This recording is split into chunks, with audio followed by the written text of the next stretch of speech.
کمرے میں suit case کھلا پڑا تھا اور اس میں رکھے کپڑوں کی تہیں صاف بتا رہی تھیں کہ یہ سفر معمولی نہیں تھا۔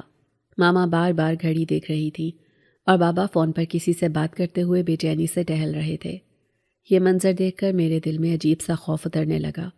مجھے اندازہ ہو گیا تھا کہ وہ دونوں واقعی جا رہے ہیں اور مجھے پیچھے چھوڑ کر۔ میری آنکھوں سے آنسو خود بخود بہنے لگے۔ میں دوڑ کر ماما کے قریب گئی اور گھبراہٹ میں بولی، ماما پلیز مجھے بھی اپنے ساتھ لے چلیں، بابا بھی جا رہے ہیں۔ اگر آپ دونوں چلے گئے تو میں اس گھر میں بالکل اکیلی رہ جاؤں گی، مجھے بہت ڈر لگتا ہے۔ ماما نے میرا چہرہ تھاما اور گہری سانس لیتے ہوئے کہا، رابعہ تم جانتی ہو کہ اس بار تمہیں ساتھ لے جانا ممکن نہیں ہے اور تم اکیلی نہیں رہو گی۔ میں نے ماسی سے بات کر لی ہے، وہ دن رات یہیں تمہارے ساتھ رہیں گی۔ میں نے روتے ہوئے سر ہلایا۔ ماسی کے ساتھ ہونے سے مجھے حوصلہ نہیں ملتا۔ آپ کے بغیر اس گھر میں رہنا میرے لیے بہت مشکل ہے۔ میں کسی کونے میں چپ چاپ بیٹھی رہوں گی، کسی سے بات نہیں کروں گی، بس مجھے اکیلا نہ چھوڑیں۔ ماما کی آنکھوں میں نمی آ گئی۔ وہ نرمی مگر مجبوری کے ساتھ بولی، مجھے بھی تمہیں چھوڑ کر جانا اچھا نہیں لگ رہا، مگر حالات ایسے ہیں۔ تمہاری نانوں کی طبیعت بہت خراب ہے اور مجھے ان سے ملے کافی وقت ہو گیا ہے، اسی لیے یہ سفر ضروری ہے۔ ماما کے چہرے پر بے بسی صاف نظر آ رہی تھی، وہ جیسے خود بھی اس فیصلے سے مطمئن نہیں تھی۔ ان کی خاموشی نے مجھے مزید گھبرا دیا۔ میں نے ہمت کر کے بات آگے بڑھائی۔ آنکھوں سے بہتے آنسو صاف کرتے ہوئے میں نے دھیرے سے کہا کہ جہاں نانوں کا گھر ہے اس گاؤں میں تو ہمارے اور کوئی قریبی رشتہ دار بھی نہیں رہتے۔ اگر وہ مجھے نانوں کے گھر ساتھ نہیں لے جا سکتی تو کم از کم کسی رشتہ دار کے گھر چھوڑ دیں، تاکہ مجھے یہ احساس تو رہے کہ وہ مجھ سے زیادہ دور نہیں ہے۔ میری بات سن کر ماما کچھ لمحے سوچتی رہیں، پھر آہستہ سے بولی کہ میں تمہارے بابا سے بات کرتی ہوں، اگر انہوں نے اجازت دے دی تو وہ مجھے اپنے ساتھ لے جانے کے لیے تیار ہیں۔ یہ کہہ کر وہ کمرے سے باہر چلی گئی۔ ان کے جاتے ہی میرا دل زور زور سے دھڑکنے لگا۔ میں دل ہی دل میں دعائیں کرنے لگی کہ بابا مان جائیں، کیونکہ اکیلے رہنے کا تصور ہی مجھے خوفزدہ کر رہا تھا۔ ہر گزرتا لمحہ بھاری لگ رہا تھا۔ کچھ دیر بعد جب ماما واپس کمرے میں آئیں تو ان کے چہرے کا تاثر بدلا ہوا تھا۔ وہ غیر معمولی طور پر پرجوش دکھائی دے رہی تھی۔ تیزی سے بولی کہ بابا پہلے تو راضی نہیں ہو رہے تھے، مگر آخر کار میں نے انہیں منا لیا ہے۔ اب تم فوراً اپنی پیکنگ شروع کرو۔ میں تو اپنا سامان پہلے ہی تیار کر چکی ہوں، دیر کی تو میں اکیلی ہی نکل جاؤں گی۔ یہ کہتے ہوئے انہوں نے ایک لمحے کو میری طرف دیکھا اور مزید تیزی سے بولی کہ وہ بہت پریشان ہیں، ان کی ماں کی طبیعت ٹھیک نہیں ہے اور وہ چاہتی ہیں کہ جلد از جلد وہاں پہنچ جائیں۔ پھر وہ بغیر رکے کمرے سے باہر چلی گئیں۔ ان کی چال اور آواز دونوں ہی ان کی شدید پریشانی کا پتہ دے رہی تھی۔ دوپہر کے وقت جب ماموں کی کال آئی تھی تو اس وقت بابا تو گھر پر نہیں تھے۔ اسی وقت اماں نے کال کر کے بابا کو گھر بلا لیا تھا اور نانوں کی طبیعت کے بارے میں بتایا تھا۔ ماما بہت پریشان ہو گئی تھی۔ میں بہت چھوٹی تھی جب ایک بار نانوں کے گھر گئی تھی، مجھے تو وہ گھر بھی اچھی طرح سے یاد نہیں تھا۔ نہ جانے کیا بات تھی کہ ماما بہت کم اپنے میکے جایا کرتی تھی۔ ماموں شہزاد اکثر ہمیں ملنے ہمارے گھر آتے تھے، ان کی بیوی اور بچے بھی آ جایا کرتے تھے، لیکن نانو کبھی ہم سے ملنے نہیں آئی تھی۔ ماما بھی بہت کم انہیں ملنے کے لیے جایا کرتی تھی اور جب بھی جاتی تھی مجھے گھر چھوڑ کر جاتی اور شام کو واپس آ جاتی، لیکن اب وہ چند دن رہنے کے لیے جا رہی تھی اور ان کے بغیر رہنا میرے لیے ممکن نہ تھا۔ میں نے جلد سے جلد اپنی پیکنگ مکمل کی۔ آئینے میں خود کو دیکھا۔ میں نے جینز کے اوپر لانگ شرٹ پہنی ہوئی تھی، گلے میں چھوٹا سا دوپٹہ جھول رہا تھا۔ کمرے سے باہر نکل آئی تو ماما اور بابا میرا ہی انتظار کر رہے تھے۔ شام سے پہلے ہی ہم گھر سے نکل آئے تھے۔ میں نانو کے گھر جاتے ہوئے بہت خوش ہو رہی تھی، جبکہ ماما اور بابا بہت خاموش تھے۔ مجھے ان کی خاموشی سے الجھن بھی ہو رہی تھی۔ نہ جانے وہ کیوں پریشان اور اداس تھے، شاید میں ان کے ساتھ جا رہی تھی اس لیے وہ پریشان تھے۔ میں نے دل ہی دل میں سوچ لیا تھا کہ میں یہ جاننے کی کوشش ضرور کروں گی کہ آخر ایسی کیا وجہ ہے کہ مجھے نانو کے گھر جانے کی اجازت ہی نہیں۔ میری سب دوستیں تو چھٹیوں میں اپنے ماموں اور نانی کے گھروں میں ضرور جاتی ہیں، بلکہ کئی کئی ہفتوں تک وہاں ہی رہتی ہیں، جبکہ ہمارا تو نظام زندگی سب سے مختلف تھا۔ مجھے تو نانو کے گھر جانے کی اجازت بالکل نہیں تھی۔ میں نے سوچ لیا تھا کہ اس راز سے ضرور پردہ اٹھاؤں گی۔ 3 گھنٹے کا فاصلہ بابا کی تیز ڈرائیونگ کی وجہ سے ہم نے 2 گھنٹے میں ہی طے کر لیا تھا۔ جب گاڑی نانی اماں کے گاؤں میں داخل ہوئی تو میں یہ دیکھ کر حیران رہ گئی کہ یہ گاؤں تو بہت حد تک بدل چکا تھا۔ اندھیرا کافی پھیل چکا تھا، لیکن گاؤں کے بڑے بڑے اونچے گھر اور جلتی ہوئی لائٹ سے اندھیرے کا احساس ہی نہیں ہو رہا تھا۔ کچی سڑک بھی اب پکی بن چکی تھی۔ گاڑی ایک بڑے سے گھر کے دروازے کے سامنے جا کر رک گئی۔ میں حیرت بھری نظروں سے ادھر ادھر دیکھ رہی تھی۔ دروازہ کھلا اور ماموں شہزاد جلدی سے باہر نکلے۔ انہیں دیکھ کر مجھے بہت خوشی ہوئی۔ بابا اور ماما سے ملنے کے بعد وہ مجھ سے ملے اور حیرت سے میری طرف دیکھنے لگے۔ گھر میں کوئی نہیں تھا، اسے کیسے چھوڑ کر آتی؟ میں نے اپنی ملازمہ سے کہا تھا کہ وہ رابعہ کے پاس ہی رک جائے، لیکن رابعہ نے تو رونا شروع کر دیا، اسی لیے اسے ساتھ لانا پڑا۔ ماموں کی طرف دیکھتے ہوئے ماما نے اپنی مجبوری بتائی۔ کوئی مسئلہ نہیں، اب اسے اکیلے بھی گھر چھوڑ کر نہیں آیا جا سکتا تھا، یہ لڑکیوں کے ساتھ ہی رہ لے گی، ماموں نے سنجیدہ انداز میں کہا اور ہم گھر کے اندر داخل ہو گئے۔ خوبصورت اور جدید طرز پر بنا ہوا گھر دیکھ کر مجھے بہت حیرت ہو رہی تھی۔ جب بچپن میں اس گاؤں میں آئی تھی تو یہ بہت خوبصورت اور ہرا بھرا گاؤں تھا، جبکہ اب یہاں پر آبادی بہت زیادہ تھی، بڑے بڑے گھر تھے اور سب کچھ بدل چکا تھا۔ ماموں کی دونوں بیٹیاں فاریہ اور عروہ مجھے دیکھ کر بہت خوش ہوئیں۔ ماما اور بابا تو نہ جانے کہاں چلے گئے تھے، مجھے کہیں دکھائی نہیں دے رہے تھے۔ عروہ، فاریہ اور ان کا بھائی ابراہیم تینوں میرے ساتھ باتیں کرنے میں مصروف ہو گئے۔ ماما اور بابا کہاں چلے گئے ہیں؟ مجھے کہیں دکھائی نہیں دے رہے، میں نے فاریہ سے پوچھا۔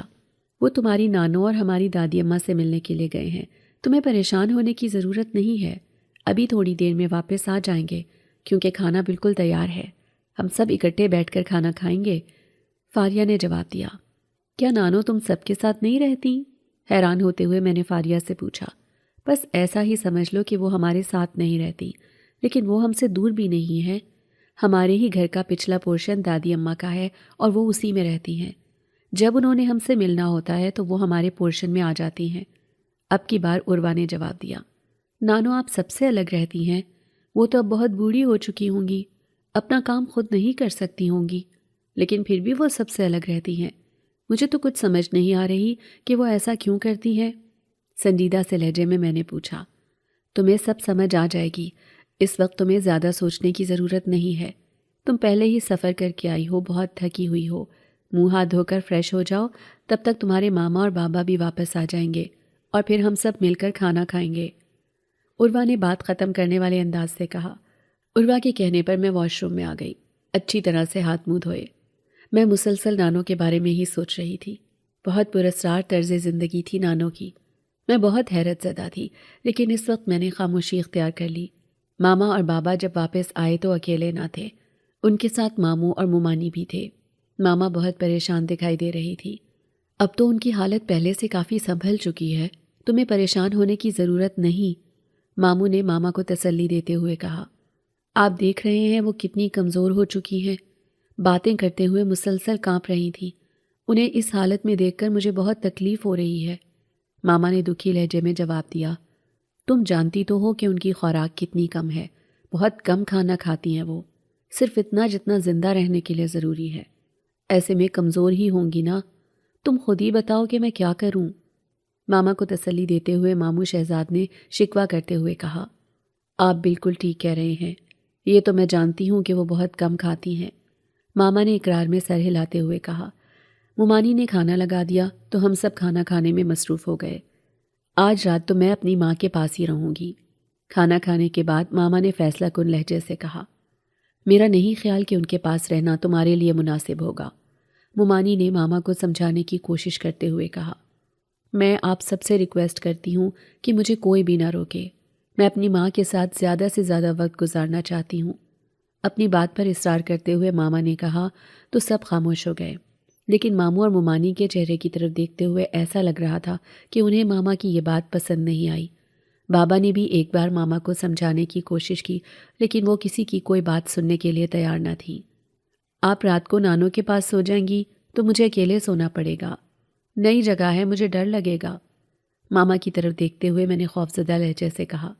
تم اکیلی نہیں ہوگی، تمہارے ساتھ عروہ اور فاریہ بھی تو ہیں، پھر ڈرنے کی کیا بات ہے، اپنے گھر میں بھی تو تم اپنے کمرے میں اکیلی سوتی ہو، یہ وہی گھر ہے جہاں تم بچپن میں آیا کرتی تھی، میرے خوفزدہ لہجے پر مما نے غصے سے میری طرف دیکھتے ہوئے کہا۔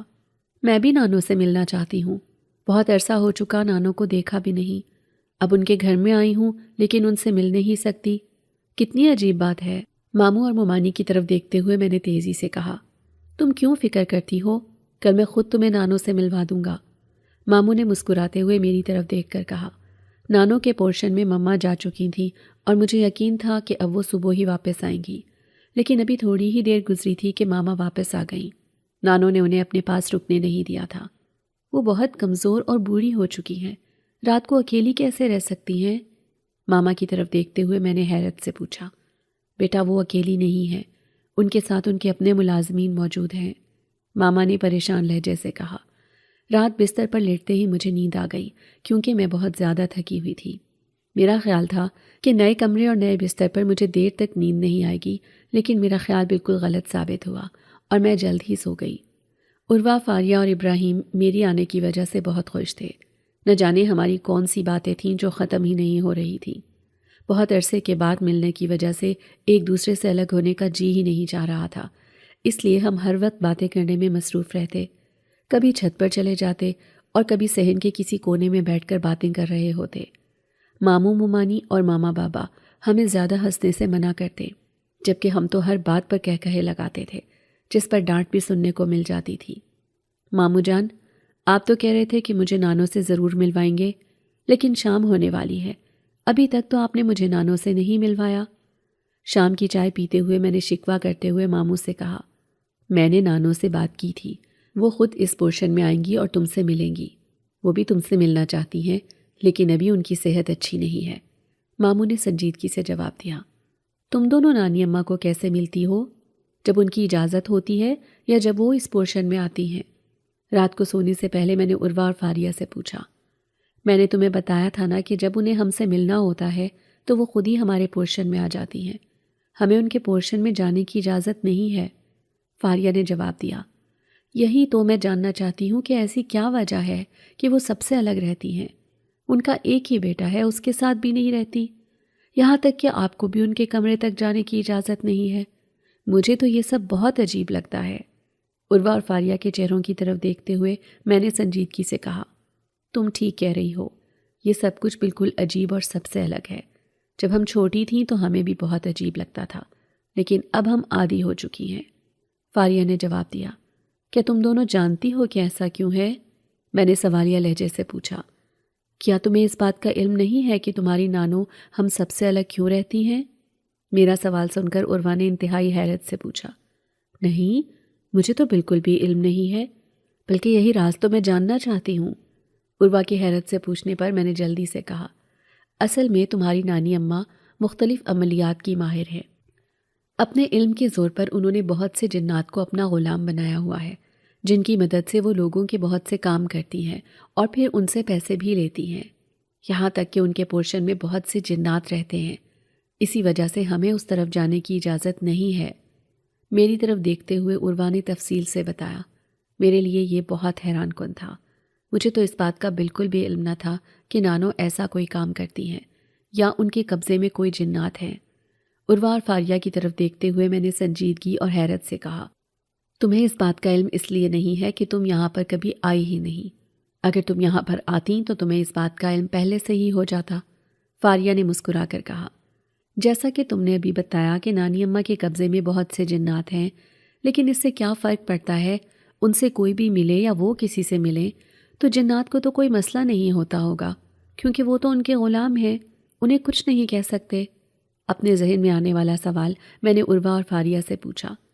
تم ٹھیک کہہ رہی ہو، لیکن ایسا ہوتا ہے کہ جن جنات کو کوئی انسان قابو میں کر لیتا ہے، بظاہر تو وہ جنات انسان کے غلام بن جاتے ہیں، لیکن دل ہی دل میں انہیں اس انسان سے نفرت ہو جاتی ہے، کیونکہ وہ بھی غلامی کو ناپسند کرتے ہیں اور آزاد زندگی گزارنا چاہتے ہیں۔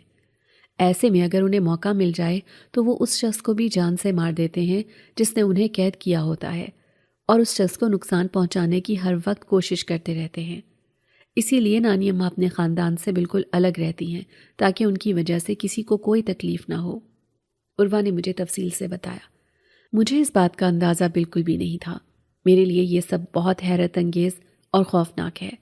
ایک لمبا سانس لیتے ہوئے میں نے کہا، ابھی تو تمہیں صرف ایک رات ہوئی ہے ہمارے گھر آئے ہوئے، جب تم چند دن یہاں پر رہو گی تو تمہیں اور بھی بہت سی معلومات حاصل ہوں گی۔ مزاحیہ انداز سے فاریہ نے ہنستے ہوئے کہا، اس کی بات پر ہم تینوں ہنسنے لگیں۔ میں نے ماموں اور ممانی کو دوسرے پورشن میں جاتے دیکھا ہے جہاں پر نانو رہتی ہیں، لیکن تم میں سے کوئی اس طرف نہیں جاتا، اس کی کیا وجہ ہے؟ ایک اور سوال میرے ذہن میں آیا تو جلدی سے میں نے پوچھ لیا۔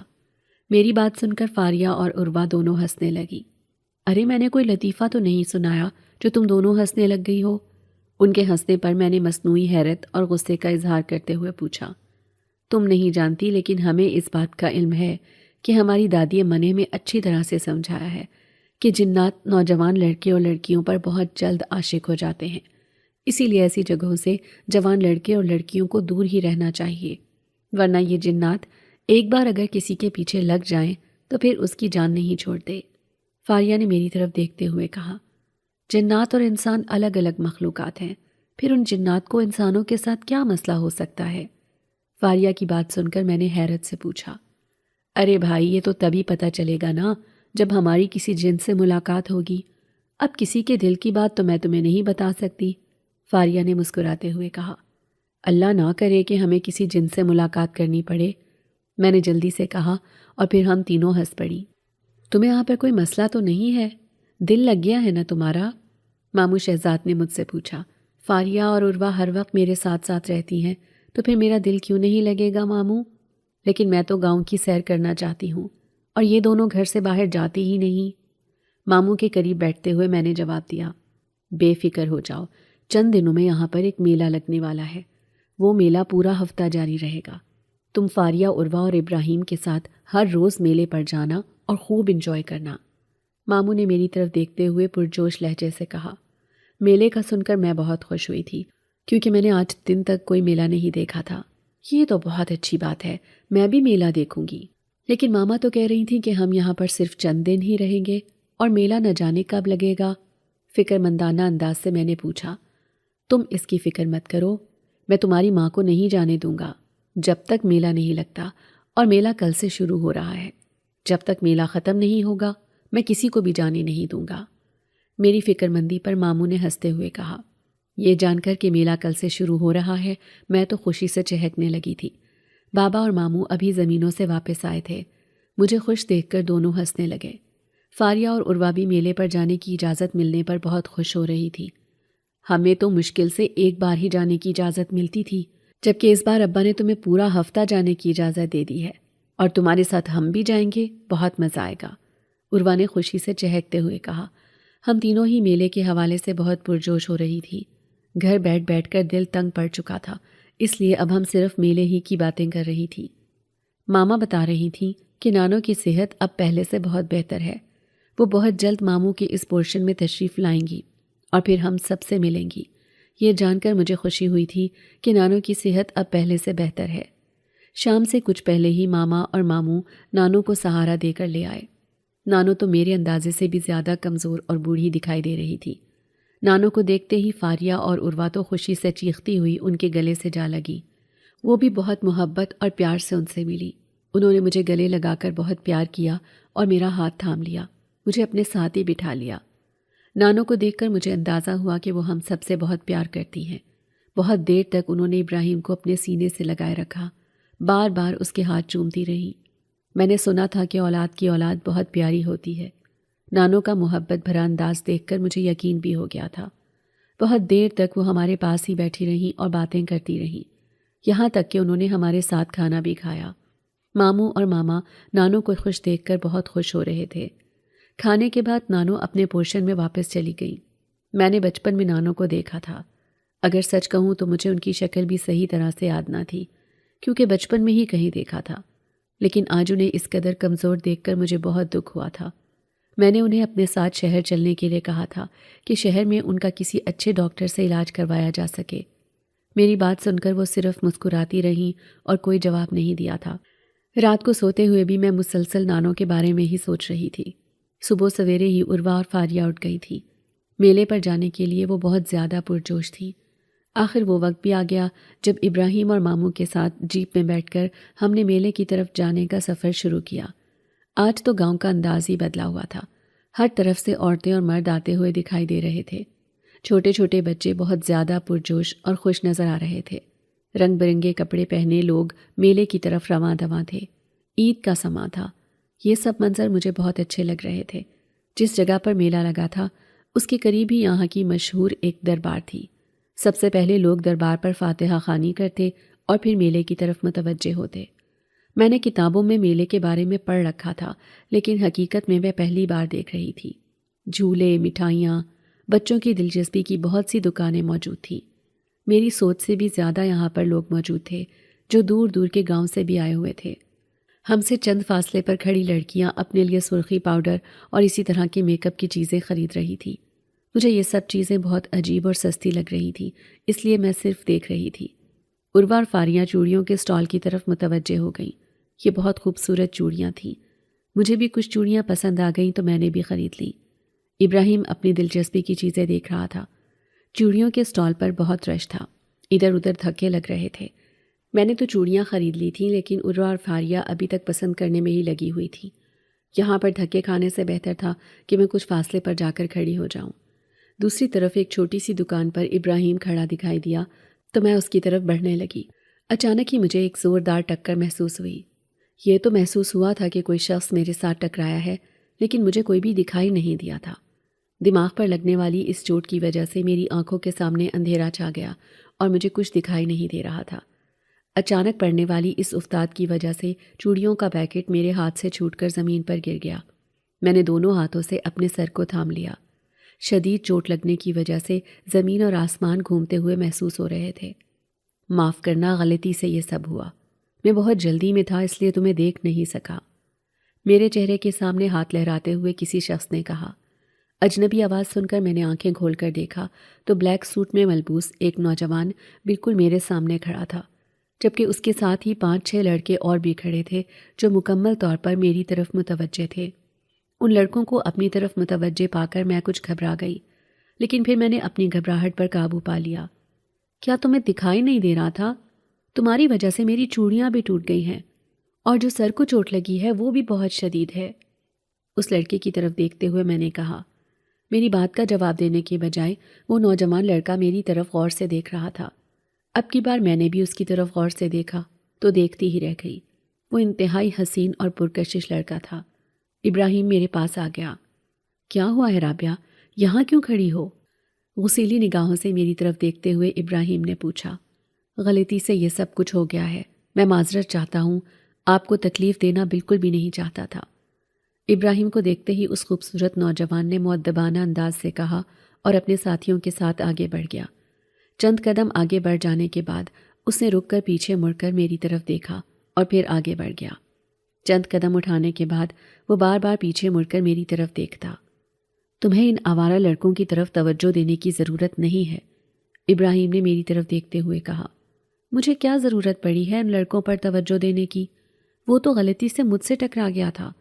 میرا جی تو چاہ رہا تھا 2-4 تھپڑ لگا کر پوچھوں کہ اس کی آنکھیں کام کرتی ہیں یا نہیں۔ ابراہیم کے سامنے میں نے غصے سے کہا۔ ارے نہیں، یہاں پر کوئی ایسا تماشا مت کرنا، یہ تمہارا شہر نہیں ہے، ہمارا چھوٹا سا قصبہ ہے۔ اگر تم نے کوئی ایسی ویسی حرکت کی تو سارے قصبے میں مشہور ہو جاؤ گی۔ میری بات سن کر ابراہیم نے جلدی سے مجھے منع کرتے ہوئے کہا۔ اس کے انداز پر مجھے ہنسی آ گئی تھی۔ کچھ نہیں کرتی میں تو بس اپنے غصے کا اظہار کر رہی تھی۔ ہنستے ہوئے میں نے کہا، یہ لڑکیاں تو چوڑیوں کی دکان سے باہر آ ہی نہیں رہی، مجھے خود ہی ان کو باہر لانا پڑے گا، تم یہاں پر ہی رک کر میرا انتظار کرو۔ عروہ اور فاریہ کی طرف دیکھتے ہوئے ابراہیم نے کہا۔ وہ دونوں ابھی تک خریداری میں مصروف تھیں۔ بالکل قریب ہی خوبصورت کھلونوں کی دکان تھی۔ بڑے خوبصورت اور دلچسپ کھلونے تھے جنہیں دیکھ کر میں ان کی طرف متوجہ ہو گئی۔ کچھ کھلونے خریدنے کے بعد میں نے پیچھے مڑ کر دیکھا تو ابراہیم، عروہ اور فاریہ اب کہیں دکھائی نہیں دے رہے تھے۔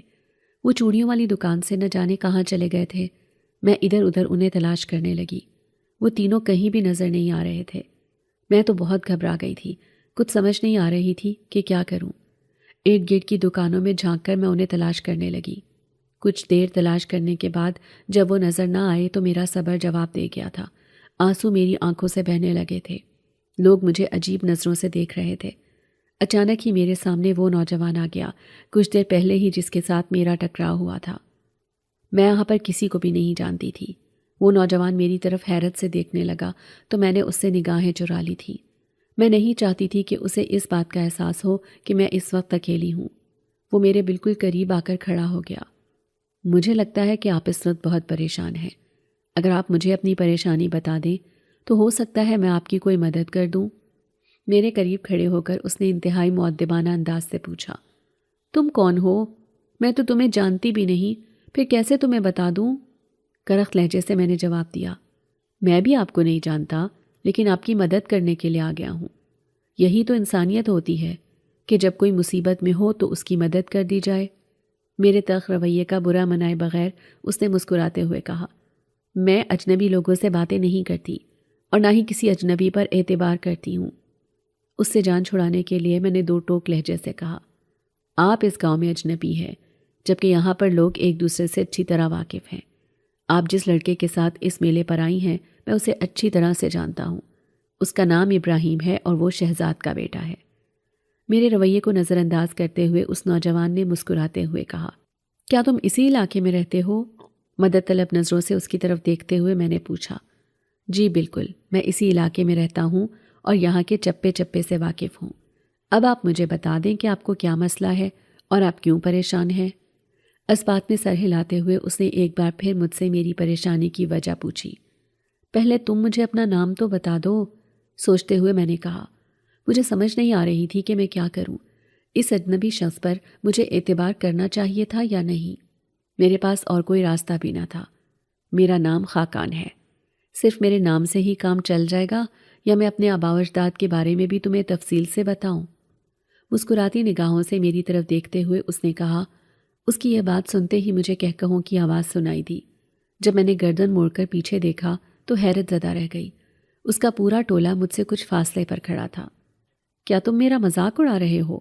غصے سے اس کی طرف دیکھتے ہوئے میں نے پوچھا۔ مجھے کیا ضرورت پڑی ہے تمہارا مذاق اڑانے کی؟ میں تو صرف تمہاری مدد کرنے کے خیال سے آیا ہوں اور تم مجھ پر الٹا الزام لگا رہی ہو۔ اب کی بار اس نے غصے سے دیکھتے ہوئے کہا، وہ میرا کزن ابراہیم اور اس کی بہنیں نہ جانے کہاں چلی گئی ہیں، وہ مجھے کہیں دکھائی نہیں دے رہے۔ پریشان لہجے سے میں نے بتایا، تم فکر مت کرو، ہم ابھی انہیں تلاش کر لیتے ہیں۔ کہاں جا سکتے ہیں؟ یہاں پر ہی ہوں گے۔ خاقان نے مجھے تسلی دیتے ہوئے کہا اور پھر ہم دونوں انہیں تلاش کرنے لگے۔ ہر دکان میں خاقان انہیں تلاش کر رہا تھا۔ میں بھی ادھر ادھر دیکھ رہی تھی، شاید مجھے ہی دکھائی دے جائیں، لیکن وہ تینوں تو شاید مجھے بھول ہی گئے تھے۔ یہ بھی تو ہو سکتا ہے کہ وہ واپس چلے گئے ہوں۔ میرے ذہن میں تو عجیب عجیب خیالات آ رہے تھے۔ 1 گھنٹے سے بھی زیادہ کا وقت ہو چکا تھا اور ہم انہیں تلاش کر رہے تھے۔ اب تو ہم پرہجوم حصے سے دور ہوتے جا رہے تھے، لیکن ابراہیم، عروہ اور فارینہ نے مجھے ملنا تھا اور نہ ملے۔ میرا تو رو رو کر برا حال ہو چکا تھا۔ یہاں پر ہمارے قریب سے اکا دکا لوگ گزر رہے تھے۔ کچھ راہگیروں نے خاقان سے میرے رونے کی وجہ پوچھی۔ پہلے تو وہ پریشان ہو گیا، لیکن پھر اس نے انہیں مطمئن کرنے کے لیے جھوٹ بول دیا کہ میری طبیعت ٹھیک نہیں ہے، اس لیے میں رو رہی ہوں۔ مجھے تو ایسا لگ رہا تھا جیسے اب میں کبھی اپنے گھر والوں سے نہیں مل سکوں گی۔ میں میلے میں کھو گئی تھی۔ میں نے سن رکھا تھا کہ جو بچے میلے میں گم ہو جاتے ہیں وہ پھر اپنے والدین سے کبھی نہیں ملتے۔ یہ خیال آتے ہی میں شدت سے رونے لگی۔ خاقان مجھے چپ کروانے کی ناکام کوشش کر رہا تھا۔ بہت دیر تک رونے کے بعد میری ہمت ہی ختم ہو گئی۔ اگر تم رونے سے فارغ ہو گئی ہو تو پھر میں تمہیں کہتا ہوں کہ میرے ساتھ چلو۔ میں جانتا ہوں کہ تمہارے ماموں کا گھر کدھر ہے، جھنجھلائے ہوئے لہجے سے خاقان نے کہا۔ اس کے بار بار چپ کروانے پر بھی جب میں چپ نہ ہوئی تو اسے شدید کوفت ہو رہی تھی۔ اس کا پورا ٹولہ بھی ہمارے ساتھ تھا۔ مجھے انہیں دیکھ کر خوف محسوس ہو رہا تھا، ایسا نہ ہو کہ یہ میرے ساتھ کوئی دھوکہ کر دیں۔ اچانک سے میرے ذہن میں ایک خیال آیا، تم اپنے ٹولے کو یہاں پر ہی رہنے دو، مجھے میرے ماموں کے گھر چھوڑاؤ، ان سب کے ساتھ میں نہیں جاؤں گی۔ ضدی لہجے سے میں نے کہا، کیوں؟ میرے ٹولے نے تم سے کیا کہا ہے؟ یہ سب میرے دوست ہیں، انہیں میں کیوں چھوڑ کر جاؤں؟ میری بات کا برا مناتے ہوئے خاقان نے جلدی سے جواب دیا، اچھا تو ٹھیک ہے، تم یہاں سے چلے جاؤ، میں خود ہی کسی کے ساتھ چلی جاؤں گی، تمہاری مدد کی ضرورت نہیں ہے مجھے۔ اس کے غصیلے لہجے کو محسوس کرتے ہوئے میں نے جواب دیا اور وہاں سے آگے بڑھنے لگی۔ تم کہیں نہیں جا سکتی، تمہیں میرے ساتھ جانا پڑے گا، میں اکیلے چھوڑ کر تمہیں کہیں نہیں جاؤں گا۔ میرا راستہ روک کر کھڑے ہوتے ہوئے خاقان نے فیصلہ کن لہجے سے کہا، تم کون ہوتے ہو میرا راستہ روکنے والے اور مجھے کہیں بھی جانے سے منع کرنے والے؟ ہٹو میرے راستے سے۔ خاقان کے غصیلے لہجے کو خاطر میں نہ لاتے ہوئے میں نے تیزی سے کہا اور اس کے قریب سے گزرنے لگی۔ اچانک ہی خاقان نے میری کلائی پکڑ لی۔ میں حیرت سے اس کی طرف دیکھنے لگی۔ مجھے اس سے اس بہادری اور جرأت کی امید نہیں تھی۔ یہ تم کیا کر رہے ہو؟ تم جانتے نہیں کہ تمہاری اس بدتمیزی پر میرے ماموں تمہارا کیا حشر کریں گے؟ اپنی کلائی اس سے چھڑوانے کی کوشش کرتے ہوئے میں نے دھمکی دینے والے انداز سے کہا۔ اس سے پہلے کہ وہ مجھے کوئی جواب دیتا، اچانک ہی زوردار ہوا چلنے لگی۔ مٹی اور گرد کے غبار کی وجہ سے مجھے آنکھیں بند کرنی پڑ گئیں۔ اچانک موسم کی اس تبدیلی نے مجھے حیرت زدہ کر دیا تھا۔ ہوا کا تیز جھکڑ بہت شدید تھا۔ ایسا لگ رہا تھا کہ وہ ہمیں ساتھ ہی اڑا کر لے جائے گا۔ کچھ دیر بعد جب ہوا کی شدت کم ہونا محسوس ہوئی تو میں نے آنکھیں کھول کر دیکھا۔ ہر طرف اندھیرا ہی اندھیرا تھا، کچھ دکھائی نہیں دے رہا تھا۔ یہ میں کہاں آ گئی ہوں؟ اندھیرے میں ادھر ادھر دیکھتے ہوئے میں نے اونچی آواز سے کہا۔ مجھے ایسا لگ رہا تھا کہ میں یہاں پر بالکل تنہا ہوں، کوئی بھی میرے آس پاس نہیں۔ اچانک ہی روشنی پھیل گئی۔ روشنی میں جب میں نے دیکھا تو خوف اور حیرت سے میں اپنی جگہ پر منجمد ہو گئی۔ یہ وہ جگہ نہ تھی جہاں پر میں کچھ دیر پہلے موجود تھی۔ یہ تو کوئی بند غار نما کمرہ تھا جس میں کوئی کھڑکی یا دروازہ نہیں تھا، اور یہ روشنی کہاں سے آ رہی تھی مجھے اس کی بھی سمجھ نہیں آئی۔ خاقان، خاقان تم کہاں ہو؟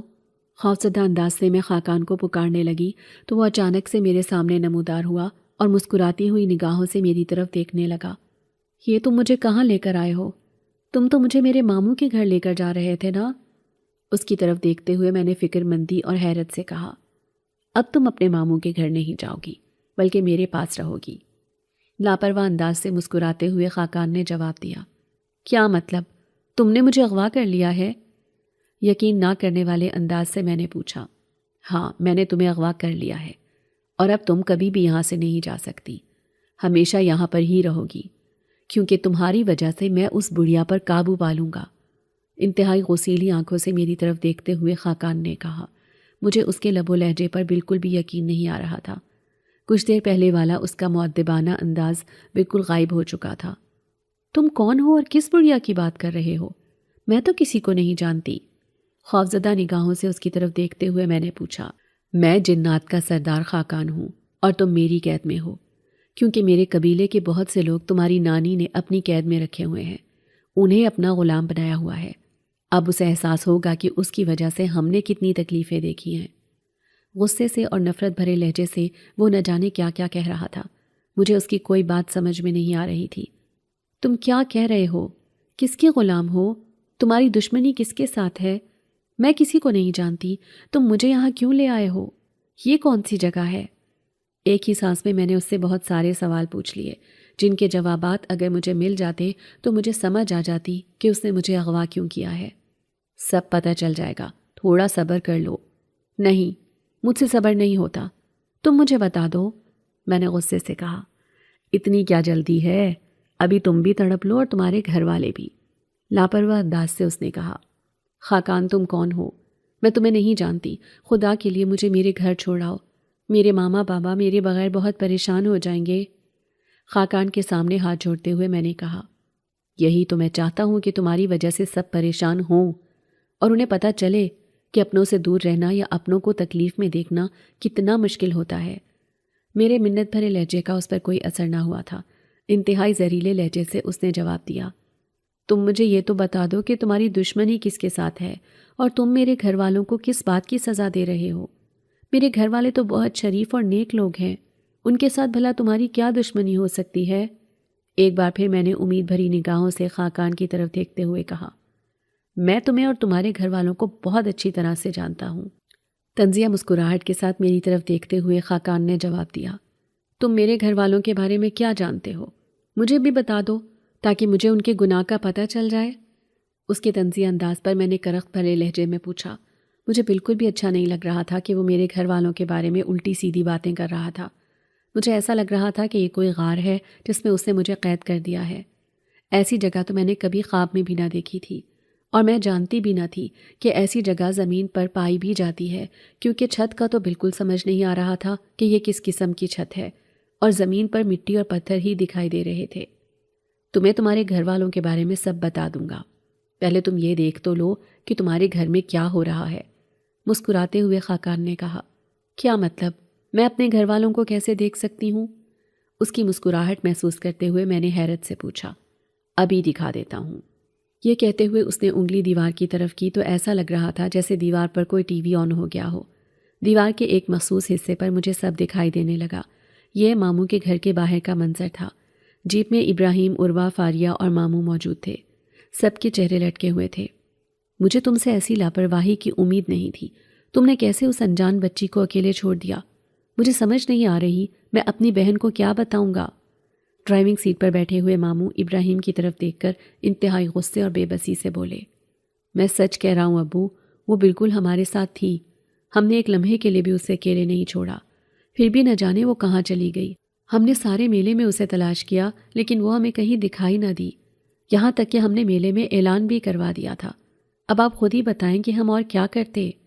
ابراہیم نے ڈرتے ڈرتے جواب دیا۔ مجھے یہ سمجھنے میں دیر نہ لگی کہ وہاں پر میرے بارے میں بات ہو رہی ہے۔ میرے غائب ہو جانے پر سبھی پریشان ہیں۔ جیپ سے اتر کر سب گھر کے اندر داخل ہوئے۔ مجھے غیر حاضر پا کر ماما نے جلدی سے میرے بارے میں پوچھا تو سب نے سر جھکا لیے۔ میرے گم ہو جانے کا سن کر ماما اور بابا تو انتہائی پریشان ہو گئے تھے۔ بابا سر تھام کر بیٹھ گئے اور ماما اونچی اونچی آواز سے رونے لگی۔ میرا جی چاہ رہا تھا کہ آگے بڑھ کر انہیں تسلی دوں کہ میں اب بالکل ٹھیک ہوں۔ ممانی بھی انہیں آگے بڑھ کر ڈانٹ رہی تھی۔ کچھ سمجھ نہیں آ رہی کہ اسے کہاں تلاش کروں۔ بچی کی گمشدگی کا معاملہ ہے، میں پولیس کو بھی شامل نہیں کرنا چاہتا۔ بابا کی طرف دیکھتے ہوئے ماموں نے انتہائی بے بسی سے کہا، اگر پولیس کو شامل نہیں کریں گے تو پھر اس کو تلاش کیسے کریں گے؟ مجھے کسی کی کوئی پرواہ نہیں، لوگ کیا کہتے ہیں کیا نہیں میں نہیں سننا چاہتا۔ مجھے صرف اپنی بچی چاہیے۔ اگر پولیس کی ضرورت ہے تو پولیس کو شامل کرنا پڑے گا۔ ماموں کی بات سن کر بابا نے تڑپتے ہوئے کہا، تم دیکھ رہے ہو میرے گھر والے کتنے پریشان ہیں، خدا کے لیے مجھے میرے گھر والوں کے پاس چھوڑاؤ، میں نے تو تمہارا کچھ نہیں بگاڑا۔ ایک بار پھر خاقان کی منت کرتے ہوئے میں نے کہا، اگر میں تمہیں گھر چھوڑاؤں نا تمہارے، تو تم نے وہ ٹولہ دیکھا تھا جو میرے ساتھ تھے، وہ سب مجھے جان سے مار دیں گے۔ یہ سب وہ جنات ہیں جن کے گھر والے تمہاری نانی کی قید میں ہیں۔ اب تو تمہیں سمجھ آ گئی ہوگی کہ ہم انسان نہیں بلکہ جنات ہیں۔ میری طرف دیکھتے ہوئے خاقان نے سنجیدگی سے جواب دیا، ابھی تک تو میرا دماغ ہی کام نہیں کر رہا تھا، مجھے کچھ سمجھ نہیں آ رہی تھی، اس لیے میں اس کی بات پر غور ہی نہیں کر سکی کہ میں انسانوں کے درمیان میں نہیں بلکہ جنات کے قبضے میں ہوں۔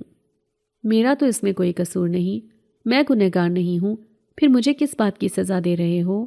خاقان کی طرف دیکھتے ہوئے میں نے منت بھرے لہجے سے کہا، تمہارے ذریعے تمہارے گھر والوں کو سزا دی جا رہی ہے۔ تمہاری نانی اپنی زندگی کے آخری دن گزار رہی ہے، لیکن پھر بھی وہ ہمارے جنات کو آزاد نہیں کر رہی جنہیں انہوں نے اپنے جوانی کے دور میں غلام بنا لیا تھا۔ اب ہم اسے کبھی معاف نہیں کریں گے۔ نفرت بھرے لہجے سے خاقان نے کہا، تم انہیں بھی معاف کر دو اور مجھے بھی معاف کر دو۔ میں ان سے کہہ دوں گی کہ وہ ان سب جنات کو آزاد کر دیں جو ان کی قید میں ہیں۔ خاقان کو یقین دلانے کی کوشش کرتے ہوئے میں نے کہا، میں پاگل نہیں ہوں، تمہاری باتوں پر یقین کر لوں۔ اگر ایسا ہونا ہوتا تو وہ کب کی جنات کو آزاد کر چکی ہوتی، لیکن وہ تو طاقتور رہنا چاہتی ہے۔ اب اسے پتہ چلے گا کہ کسی کو تکلیف دینے پر کیسا محسوس ہوتا ہے۔ بدلے کی آگ میں جلتے ہوئے خاقان نے کہا، خدا کے لیے مجھے چھوڑ دو اور ان سے جیسے چاہے بدلہ لے لو، میں تمہارے راستے میں نہیں آؤں گی۔ ایک بار پھر میں نے اس کی منت کرتے ہوئے کہا، کسی غلط فہمی میں مت رہنا، جنات کا ٹولہ باہر موجود ہے۔ مسکراتے ہوئے خاقان نے کہا اور میری نگاہوں کے سامنے سے غائب ہو گیا۔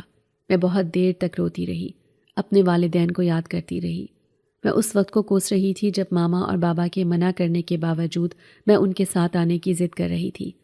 اب مجھے سمجھ آ گئی تھی کہ والدین ہمیشہ اولاد کے بھلے کی بات کرتے ہیں، لیکن اولاد کو اس کا پتہ بہت بعد میں چلتا ہے۔ میں ایک ایسی مصیبت میں پھنس چکی تھی جس سے نکلنے کا مجھے کوئی راستہ دکھائی نہیں دے رہا تھا۔ نہ جانے میں اس اندھیرے غار میں کتنے دن قید رہی، مجھے کچھ سمجھ نہیں آتی تھی۔ اس روز کے بعد خاقان یا اس کے ٹولے کا کوئی شخص میرے پاس نہیں آیا تھا۔ صرف ایک بار ایک عجیب و غریب خوفناک شکل کا آدمی آیا اور مجھے کھانے کا کچھ سامان دے گیا۔ اسی سامان کے سہارے میں زندہ تھی۔ اچانک ہی ایک خوفناک اور ڈراؤنی شکل والا آدمی میرے سامنے نمودار ہوا جسے دیکھ کر میں ڈر گئی۔ کوئی بات کیے بغیر وہ آگے بڑھا اور میری کلائی تھام لی۔ مجھے کچھ دکھائی نہیں دے رہا تھا۔ اچانک ہی مجھے ٹھنڈی ہوا کا احساس ہوا، لیکن دکھائی کچھ بھی نہیں دیا۔ آہستہ آہستہ میری آنکھوں کے سامنے سے اندھیرا ختم ہونے لگا۔ مجھے روشنی سی دکھائی دینے لگی تھی۔ اس وقت میں اپنی نانی اماں کے کمرے میں موجود تھی۔ یہاں پر نانی اماں اکیلی نہیں تھی، بلکہ ان کے آس پاس بہت ہی ڈراؤنی شکل کے مرد اور عورتیں کھڑی تھیں، جنہیں دیکھتے ہی میں نے پہچان لیا تھا کہ یہ انسان نہیں بلکہ جنات ہیں۔ نانی اماں زمین پر ایک گول دائرے کے نشان کے اندر بیٹھی ہوئی تھی۔ ان کے ہاتھ میں ایک بڑی سی موٹے موٹے دانوں والی تسبیح پکڑے وہ نہ جانے کیا پڑھ رہی تھی۔ ایک کونے میں خاقان اور اس کا ٹولہ بھی دکھائی دیا۔ وہ اپنی جگہ پر حرکت بھی نہیں کر پا رہے تھے۔ نانی اماں کو دیکھتے ہی میں نے انہیں پکارا۔ میری پکار پر انہوں نے آنکھیں کھول کر میری طرف دیکھا اور مسکرانے لگیں۔ تم فکر مت کرو، اب تمہیں کوئی تکلیف نہیں ہوگی، تم واپس آ گئی ہو، نانی اماں نے مسکراتے ہوئے کہا۔ یہ سب کیسے ممکن ہوا؟ میں نے تو زندگی کی امید ہی چھوڑ دی تھی، مایوس لہجے سے میں نے پوچھا۔ جنات کا وہ ٹولہ جنہوں نے تمہیں اغوا کیا تھا، وہ سب اس وقت میرے قبضے میں ہیں۔ میں نے اپنے علم کے زور پر انہیں اپنے قابو میں کر لیا ہے۔ اب وہ تمہیں کوئی نقصان نہیں پہنچا سکتے، لیکن میں انہیں کبھی معاف نہیں کروں گی، انہیں سخت سے سخت سزا دوں گی، نانی اماں نے انتہائی جلالی انداز سے کہا۔ نانو پلیز اب بس کر دیں، اللہ تعالیٰ کی اس مخلوق کو بھی اپنی مرضی سے زندگی گزارنے دیں۔ آپ کو کوئی حق نہیں پہنچتا کہ کسی کو اپنا غلام بنا لیں اور اس پر اپنی مرضی مسلط کریں۔ نانی اماں کے غصے کی پرواہ نہ کرتے ہوئے ان کے سامنے ہاتھ جوڑ کر میں نے کہا، تم اس وقت صدمے میں ہو، تم نے بہت تکلیف دیکھی ہے، اس لیے تم ایسی بہکی بہکی باتیں کر رہی ہو۔ بہت جلد تمہیں سمجھ آ جائے گی کہ میرے پاس کتنی طاقت ہے، مجھے سمجھانے کی کوشش کرتے ہوئے نانو نے کہا۔ میں جانتی ہوں کہ آپ بہت طاقتور ہیں، لیکن میں یہ بھی جانتی ہوں کہ خدا کی ذات سے بڑھ کر کوئی طاقتور نہیں۔ آپ کو اپنی عمر کا پتہ ہے کہ آپ اور کتنا زندہ رہیں گی؟ بیماریوں نے آپ کے بوڑھے وجود پر قبضہ کیا ہوا ہے اور کسی وقت بھی آپ اس دنیا سے جا سکتی ہیں، تو پھر کیا ہوگا؟ یہ جنات آزاد ہو جائیں گے اور آپ کی آل اولاد کو تنگ کریں گے۔ اس سے بہتر ہے کہ آپ انہیں اپنی زندگی میں آزاد کر دیں۔ نانی اماں کے سمجھانے پر میں نے انتہائی تلخ لہجے سے کہا، اگر میں نے انہیں آزاد کیا تو یہ سب میرے دشمن بن جائیں گے، نہ صرف مجھے بلکہ میرے پورے خاندان کو بہت نقصان پہنچائیں گے، یہاں تک کہ جان سے مار دینے سے بھی گریز نہیں کریں گے۔ میں ان میں سے کسی کو بھی اپنے جیتے جی آزاد نہیں کر سکتی۔ میرے تلخ لہجے پر نانی اماں نے انتہائی نرم لہجے سے جواب دیا، ایسا کیوں ہے؟ کیا آپ نے جنات کو غلط کاموں کے لیے استعمال کیا؟ شک بھری نگاہوں سے نانو کی طرف دیکھتے ہوئے میں نے پوچھا۔ نہیں، میں نے کبھی کوئی غیر قانونی اور غلط کام نہیں کروایا تھا۔ ان سے پوچھ لو، یہ سب تمہارے سامنے بیٹھے ہیں، یہ اس بات کی گواہی دیں گے کہ میں ہمیشہ جائز کام ہی کرتی رہی ہوں، نانی اماں نے اپنی بات پر زور دیتے ہوئے کہا۔ اگر آپ نے ہمیشہ جائز کام کیے ہیں، کوئی غلط کام نہیں کیا، تو آپ ان سے ایک ایگریمنٹ کر لیں، ان کی آزادی کے بدلے میں اپنی اور اپنے خاندان کی آزادی لے لیں، تاکہ مرتے وقت آپ بھی پرسکون ہو کر جائیں اور پھر ہماری زندگیاں بھی سکون سے گزریں۔ نانی اماں کو مشورہ دیتے ہوئے میں نے کہا، تمہیں ان باتوں کی سمجھ نہیں ہے، یہاں سے چلی جاؤ، جاؤ، تمہاری ماں بہت پریشان ہے۔ ہاتھ کے اشارے سے نانی اماں نے مجھے دروازے سے باہر جانے کا اشارہ کیا۔ میں تب تک یہاں سے باہر نہیں جاؤں گی جب تک آپ اس بے گناہ مخلوق کا کوئی فیصلہ نہیں کر لیتی۔ میری بات سن کر وہاں پر موجود جنات مرد اور عورتیں اونچی آواز میں چیخنے لگیں، جبکہ نانی اماں نے انتہائی غصے سے میری طرف دیکھا۔ مجھے آپ کے غصے کی کوئی پرواہ نہیں ہے، آپ کو اتنے دنوں میں میری غیر موجودگی سے بھی کوئی سبق نہیں ملا، آپ کیوں اس مخلوق کو تنگ کرتی ہیں؟ انہیں زندہ رہنے دیں جیسے یہ جینا چاہتے ہیں، نانی اماں کے سامنے ہاتھ جوڑتے ہوئے میں نے کہا۔ تم یہاں سے چلی جاؤ، میں خود ہی ان کے ساتھ کوئی سمجھوتا کر لیتی ہوں، شکست خوردہ لہجے میں نانی اماں نے کہا۔ نہ چاہتے ہوئے بھی میں دوسرے پورشن میں آ گئی۔ مجھے دیکھتے ہی ماما تو میرے گلے سے لگ گئی اور بہت دیر تک روتی رہیں۔ اب میں تمہیں کبھی یہاں نہیں لے کر آؤں گی، ہم ابھی اور اسی وقت واپس جا رہے ہیں، آنسو پونچھتے ہوئے ماما نے کہا۔ تھوڑی دیر تک نانو بھی وہاں آ گئی تھی۔ انہوں نے سارا گھر کھولنے کی اجازت دے دی اور پھر سارے گھر کی صفائی کا بھی حکم دے دیا۔ میں نے اپنی قید میں موجود تمام جنات کو آزاد کر دیا ہے، اب وہ میری نسل میں سے کسی کو بھی تنگ نہیں کریں گے، نانو نے میری طرف دیکھ کر مسکراتے ہوئے کہا۔ تم نے میری آنکھیں کھول دیں، طاقت کے نشے میں نے کبھی سوچا ہی نہیں تھا کہ میں کسی کو کتنی تکلیف دیتی ہوں، مسکرا کر میری طرف دیکھتے ہوئے نانو نے کہا۔ اسی لمحے خاقان حاضر ہوا، اس نے سر جھکا کر میرا شکریہ ادا کیا۔